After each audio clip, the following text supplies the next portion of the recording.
بسم اللہ الرحمن الرحیم۔ السلام علیکم چینل ناول اور ہم کے پیارے سے ناظرین، کیسے ہیں آپ سب کو چینل پہ خوش آمدید۔ امید کرتے ہیں آپ سب خیریت سے ہوں گے۔ یا اللہ رحم، اب میری عزت کا محافظ صرف تو ہے۔ وہ جلدی سے دوپٹہ لیتی تیزی سے باہر آئی تھی۔ جی مامی کیا ہو گیا؟ وہ ان کے سامنے کھڑی سوال کرنے لگی، جبکہ وہ بے حد غصے سے اسے دیکھ رہی تھی۔ مجھے پوچھ رہی ہو کیا ہوا؟ دوپہر تک سورج چڑھتے سوئی پڑی رہتی ہے، پھر تو یونیورسٹیوں میں بھی جانا ہوتا ہے، پڑھنا ہوتا ہے، ہمارے سینوں میں مونگ دلتی رہے گی ساری زندگی۔ جا جا کر برتن دھو، صبح سے رو رو کر میری بیٹی کا برا حال ہے، اور تو بستر پر پڑی بستر توڑ رہی ہے۔ انہوں نے اس دھیان ایما کے جنم دلایا، جو بری طرح سے بیٹھی روئے جا رہی تھی۔ یا اللہ کیا ہوا ہے؟ کیوں رو رہی ہو؟ اس سے بری طرح سے روتے دیکھ وہ اس کے پاس آ بیٹھی تھی، جبکہ وہ مزید روتے ہوئے اس کی طرف سے چہرہ ہی پھیر گئی تھی۔ ارے ہونا کیا ہے؟ لگ گئی تیری بد دعا، تیری کالی نظر، ٹوٹ گیا میری بیٹی کا رشتہ، ہو گئے ہم برباد۔ جب تک تیری منحوسیت اس گھر میں رہے گی میری بیٹیاں کسی اچھی جگہ نہیں جا سکتی۔ ان لوگوں نے کہا ہے اگر حورالعین کا رشتہ دینا ہے تو دو، ہمیں ائمہ کا رشتہ نہیں چاہیے۔ لیکن میں پوچھتی ہوں اسے کیا ضرورت تھی بتانے کی کہ گھر کے سارے کام حورالعین کرتی ہے، کھانا بھی وہی بناتی ہے؟ تو کیا کہتی؟ میں بار بار پوچھ رہا تھا کہ تمہیں کیا بنانا آتا ہے، کون سے کام آتے ہیں؟ میں نے بھی صاف صاف بول دیا کہ مجھے کوئی کام نہیں آتا، اور گھر کے سارے کام حور کرتی ہے، کھانا بھی اس دن اسی نے بنایا تھا۔ بے غیرت آدمی آگے سے کہتا ہے تو پھر شادی میں حورالعین سے کروں گا، اور بہتر ہے کہ تم گھر کے کام کاج سیکھ لو۔ ساری زندگی میں تمہیں باہر ہوٹلوں سے تمہیں کھلانے سے رہا، اتنی دولت اتنا پیسہ کیا قبر میں لے کر جائے گا؟ وہ بھی بے حد غصے سے چلاتے ہوئے بولی۔ اس کے چلانے پر، اس کے انداز گفتگو پر حور کو صرف ترس آیا تھا۔ کاش وہ اس کی غلطی نکال کر بتا دیتی کہ وہ کہاں غلط ہے، لیکن اسے اتنا حق دیا ہی کہاں گیا تھا۔ تو کیا یہاں بیٹھی ہماری خبریں لیتی رہے گی؟ جا کر برتن دھو، صبح کے پڑے ہیں، کسی کو ہوش نہیں ہے، صبح سے سوئی پڑی ہے۔ مامی ایک بار پھر سے اسے سنانے لگی۔ وہ بنا کچھ بھی بولے ان کے قریب سے اٹھ کر کچن کی جانب چلی گئی تھی۔ آج اتوار تھا، اور اتوار کے دن بچے سارے ہی گھر پر ہوا کرتے تھے۔ مامی کو صبح سویرے اٹھنے کی عادت تو نہ تھی، اور نہ ہی ایما کبھی صبح سویرے اٹھتی تھی۔ کل رات کو اپنے منگیتر کے ساتھ ڈنر کرنے گئی ہوئی تھی۔ رات کو واپسی بھی کافی دیر سے ہوئی تھی، اور پھر وہ آ کر سو گئی۔ لیکن صبح سویرے ہی ان لوگوں نے فون کر کے ایما کے رشتے سے انکار کر دیا۔ ایما جیسی لڑکی انہیں ہرگز نہیں چاہیے تھی۔ وہ لوگ ایسی لڑکی چاہتے تھے جو ان کا گھر سنبھالے، ان کے بیٹے کی زندگی کو خوشحال بنا دے۔ پہلے تو انہیں یہی لگتا تھا کہ ایما گھر کے کام کاج کر لیتی ہے اور کافی سلیقہ مند لڑکی ہے، لیکن اسے تو ٹھیک سے چائے تک بنانی نہیں آتی تھی، اور ایسی لڑکیوں کو اپنے بیٹے کے لیے نہیں چاہتے تھے۔ انہوں نے صبح صبح فون کر کے رشتے سے انکار کر دیا، جبکہ حورالعین کو اپنا ڈر کھائے جا رہا تھا کہ کہیں رات والی بات کسی کو پتہ تو نہیں چل گئی۔ لیکن خدا کا شکر تھا کہ اس بارے میں کوئی بھی بات نہیں ہوئی تھی۔ ایما کا رشتہ ایک مسئلہ بنا ہوا تھا جس کی وجہ سے سب لوگ ہی پریشان تھے، اور اب بھی مامی اپنی بیٹی کو سمجھانے کی بجائے اسے یہی کہہ رہی تھی کہ تو اتنی خوبصورت ہے، تجھے کوئی اور مل جائے گا جو شہزادیوں کی طرح رکھے گا۔ کاش کہ وہ انہیں یہ بتا پاتی کہ شہزادیوں کو بھی شہزادوں کے دلوں پر راج کرنے کے لیے بہت کچھ کرنا پڑتا ہے۔ گھر کے کام کاج تو ہر لڑکی کرتی ہے، اس میں کوئی نوکرانیوں جیسا کام نہیں تھا جسے کرنے میں شرم محسوس کی جائے۔ کیا نہیں، ایسا نہیں ہو سکتا؟ اگر ایسا ہوا تو بہت زیادہ مسئلہ ہو جائے گا۔ تم ساری انفارمیشن لے کر مجھے خبر کرو، وہ آج اپنے آفس ایک بہت ہی ضروری میٹنگ کے لیے آئے تھے۔ آج بہت بڑی بڑی کمپنیوں کے ساتھ ان کی میٹنگ تھی۔ وہ کافی عرصے سے ایک زمین کے پیچھے پڑے ہوئے تھے جو ان کے لیے کافی فائدہ مند ثابت ہو سکتی تھی، لیکن ان کے ساتھ ساتھ اور بھی بہت سارے لوگ اس زمین کے طلبگار تھے۔ جہانگیر صاحب چاہتے تھے کہ وہ اس زمین کو حاصل کر لیں، لیکن دوسری طرف سے اسکندر شاہ کی نظر بھی اسی زمین پر تھی۔ آج اس زمین کی بولی لگائی جا رہی تھی اور وہ چاہتے تھے کہ ہر حال میں اس زمین کو حاصل کر سکیں، لیکن یہاں آنے کے بعد انہیں پتہ چلا تھا کہ اس زمین کو حاصل کرنے کی تمنا اسکندر شاہ بھی رکھتا ہے، جس کے لیے وہ کافی پریشان ہو گئے تھے۔ اسکندر شاہ ہارنے کے لیے تو کبھی بھی تیار نہیں ہوگا۔ یقیناً وہ اس زمین کو حاصل کرنے کے لیے کوئی بھی بولی لگانے کے لیے تیار ہو جائے گا۔ نہیں سر، یہ خبر پکی ہے، اسکندر شاہ یہاں موجود ہے اور اس کی نظر زمین پر ہے۔ سر، میرے خیال میں ہمیں کسی اور زمین کے لیے سوچ لینا چاہیے۔ ہم کیوں بیکار میں اسکندر شاہ سے پنگا لے رہے ہیں؟ آپ تو جانتے ہی ہیں کہ وہ نہ تو ہارتا ہے اور نہ ہی کبھی پیچھے ہٹتا ہے۔ اس کا سیکرٹری اسے مشورہ دیتے ہوئے بولا تو جہانگیر صاحب کو غصہ آنے لگا۔ اپنا منہ بند رکھو، تم ہوتے کون ہو اس طرح سے بات کرنے والے؟ تمہیں لگتا ہے کہ میں اسکندر شاہ سے ہار جاؤں گا؟ تو ایسا ہرگز نہیں ہوگا۔ اگر اسکندر شاہ ہارنے کے لیے تیار نہیں ہے تو پیچھے میں بھی نہیں ہٹوں گا۔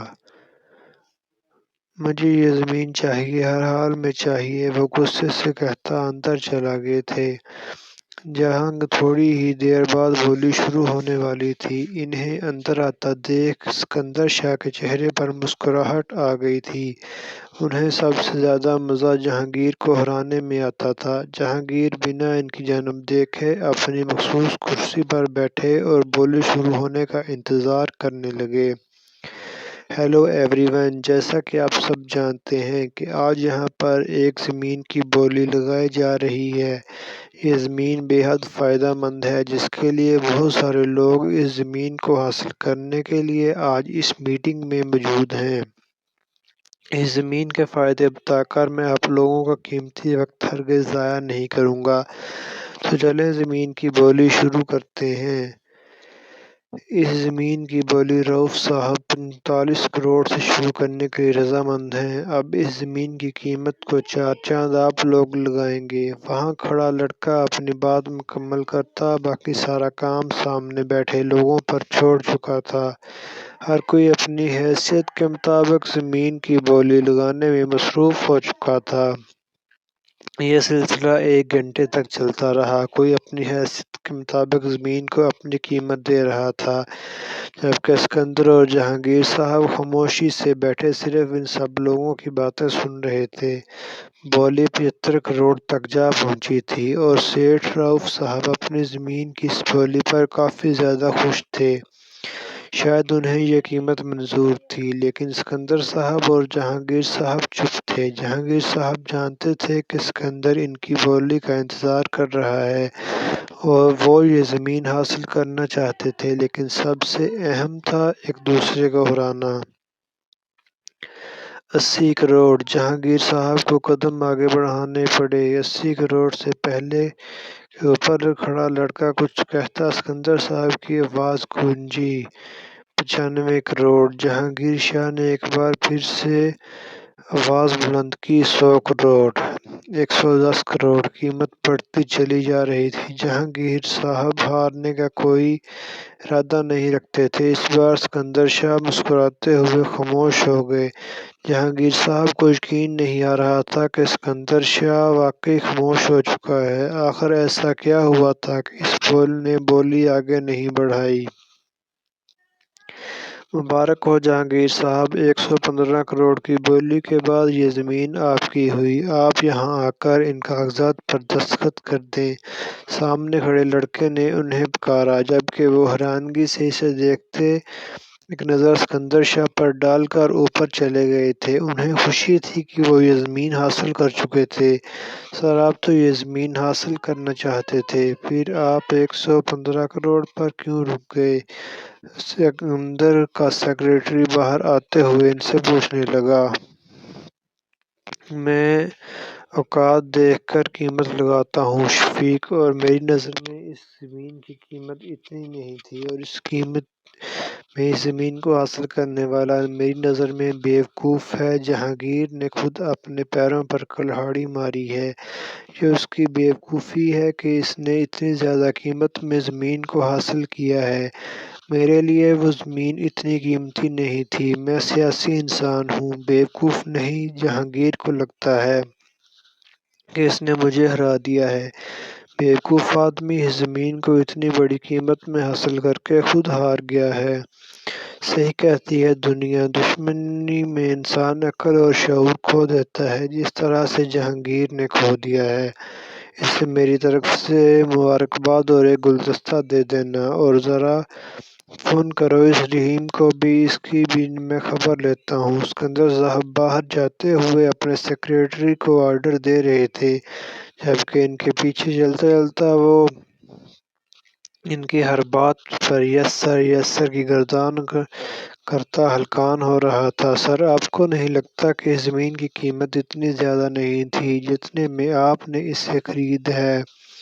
سکندر صاحب کے ساتھ آپ کا مقابلہ ہے، لیکن اس کا مطلب یہ تو نہیں کہ آپ خود اتنا بڑا نقصان اٹھائیں گے۔ میرے خیال سے آپ نے بہت غلط کیا ہے۔ 115 کروڑ ایسا اماؤنٹ نہیں جسے یوں ہی رات میں دے دیا جائے۔ یہ زمین تو میرے خیال میں 70 کروڑ کی بھی نہیں تھی۔ پہلے آپ کو خاموش دیکھ کر مجھے یہی لگا کہ آپ کو یہ بولی کچھ خاص پسند نہیں آ رہی، لیکن جب آپ نے اس کی قیمت لگائی تو مجھے بہت افسوس ہوا۔ آپ کے ایکسپیرئنس پر، مطلب ایک چھوٹی سی جیت کے لیے آپ اتنا بڑا نقصان کر بیٹھے۔ ان کے ساتھ باہر نکلتا دوسری کمپنی کے ایک آدمی جوان کے ساتھ بھی پارٹنرشپ کر رہا تھا، انہیں سمجھاتے ہوئے کہنے لگا۔ میں جانتا ہوں میں نے بہت غلط ڈیل کی ہے، لیکن میں کیا کرتا؟ سکندر کو ہرانے کا جنون مجھے پاگل کر دیتا ہے، سوچنے سمجھنے کی صلاحیت ختم کر دیتا ہے، کچھ بھی سوچ نہیں پاتا۔ بس سکندر کو ہرانے کے لیے کسی بھی حد تک جا سکتا ہوں۔ میں جانتا ہوں یہ زمین اتنی مہنگی نہیں تھی جتنی میں نے خریدی، اس کی قیمت ہرگز اتنی نہیں تھی، لیکن شاید مجھے سکندر کو ہرانے کا جنون ایک دن پاگل کر دے گا۔ اب نقصان اٹھا چکا ہوں تو ضرور اس زمین کو بھی کوئی نہ کوئی حل نکال لوں گا، مگر خوشی اس بات کی ہے کہ اب سکندر شاہ اس زمین کو کبھی حاصل نہیں کر پائے گا۔ وہ مسکراتے ہوئے آگے بڑھ رہے تھے جب سب لوگ انہیں جیتنے کی مبارکباد دینے لگے۔ سب کو ہی ان کا فیصلہ بیوقوفانہ لگا تھا، لیکن زیادہ کسی نے بھی انہیں اس بات کا احساس نہیں دلایا تھا، کیونکہ آگے وہ بھی انہی کے ساتھ اپنی کمپنیاں چلانے والے تھے۔ سکندر صاحب تو جا چکے ہیں، میرے خیال میں آپ کو مبارکباد دینے کے لیے بھی یہاں نہیں رکے۔ ایک بزنس مین نے دوستانہ انداز میں ان کے کندھے پر بازو پھیلاتے ہوئے کہا تو وہ فخر سے مسکرا دیے۔ سکندر شاہ اپنے سامنے ہر کسی کو کم سمجھتا ہے، لیکن اب اسے احساس ہو گیا ہے کہ ضروری نہیں کہ کم دکھنے والے اس سے کم ہیں۔ خیر پارٹی پر ضرور آئیں۔ 2 دن کے بعد میری بیٹی کی سالگرہ ہے اور میں اس سلسلے میں ایک پارٹی دے رہا ہوں۔ کارڈ تو پہنچ ہی گیا ہوگا آپ کو؟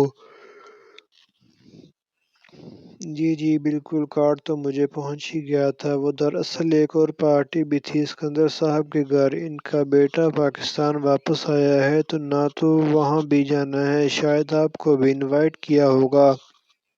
وہ انہیں دیکھتے ہوئے ہی بولے تو جہانگیر کے چہرے پر لمحے میں حیرانگی چھا گئی تھی۔ نہیں، میں اس بارے میں کچھ بھی نہیں جانتا، چلیں میں چلتا ہوں، مجھے ایک ضروری کام ہے۔ وہ کچھ سوچتے ہوئے تیزی سے وہاں سے باہر نکل گئے۔ انہیں کچھ سمجھ نہیں آ رہا تھا کہ وہ کیا کریں۔ دلاور شاہ کا اچانک یہاں آنا کہیں ان کے لیے کوئی خطرہ نہ بن جائے۔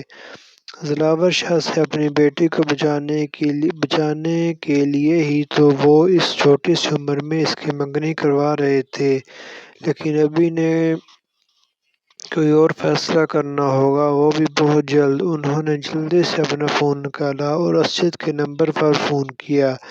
السلام علیکم چاچو، آج دن میں آپ کو میری یاد کیسے آ گئی؟ وہ ہمیشہ کی طرح خوش اخلاق لہجے میں ان سے گویا ہوا۔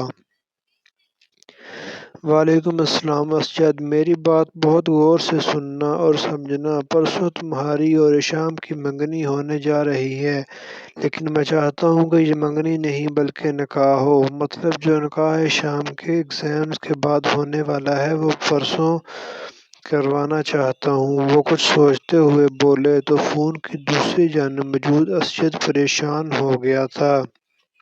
خیریت تو ہے چاچو، آپ نے یوں اچانک فیصلہ کیوں کیا؟ آپ کو کوئی پریشانی ہے تو مجھے بتائیں، لیکن آپ نے تو پہلے منگنی کا کہا تھا، یوں اچانک نکاح کا فیصلہ کیسے کر لیا آپ نے؟ میں جانتا ہوں کچھ نہ کچھ ضرور ہوا ہے، مجھ سے کچھ بھی مت چھپائیے۔ چاچو پلیز مجھے بتائیں، آپ کو کیا پریشانی ہے، کیا مسئلہ ہوا ہے؟ وہ اپنے چاچو کو بچپن سے بہت اچھے طریقے سے سمجھتا تھا۔ وہ جانتا تھا کہ کوئی نہ کوئی مسئلہ تو ضرور ہوا ہے، ورنہ چاچو اتنا بڑا فیصلہ یوں اچانک تو ہرگز نہ کرتے تھے۔ ابھی تھوڑی دیر پہلے ہی تو اسے پتہ چلا تھا کہ اس کے چاچو اتنی بڑی ڈیل جیت چکے ہیں۔ ان کے گھر آنے پر انہیں مبارکباد دینے کے بارے میں سوچ رہا تھا، جب چاچو کا اپنا ہی فون آ گیا، لیکن اسے ہرگز امید نہ تھی کہ وہ اسے اس طرح کی کوئی بات کریں گے۔ وہ پاکستان آ گیا ہے اور میں نہیں جانتا کہ اس کے اچانک یہاں آنے کی کیا وجہ ہے، لیکن مجھے یقین ہے کہ وہ ایشام کو اتنی آسانی سے کسی اور سے شادی نہیں کرنے دے گا۔ آج تک کے لیے اتنا ہی، ملتے ہیں کل ایک نیو ایپیسوڈ کے ساتھ۔ ویڈیو اچھی لگی ہو تو ویڈیو کو لائک، شیئر اور سبسکرائب ضرور کیجیے گا۔ اپنے دوستوں سے شیئر کرنا مت بھولیے گا اور ہماری ٹیم کو اپنی دعاؤں میں یاد رکھیے گا۔ اللہ حافظ۔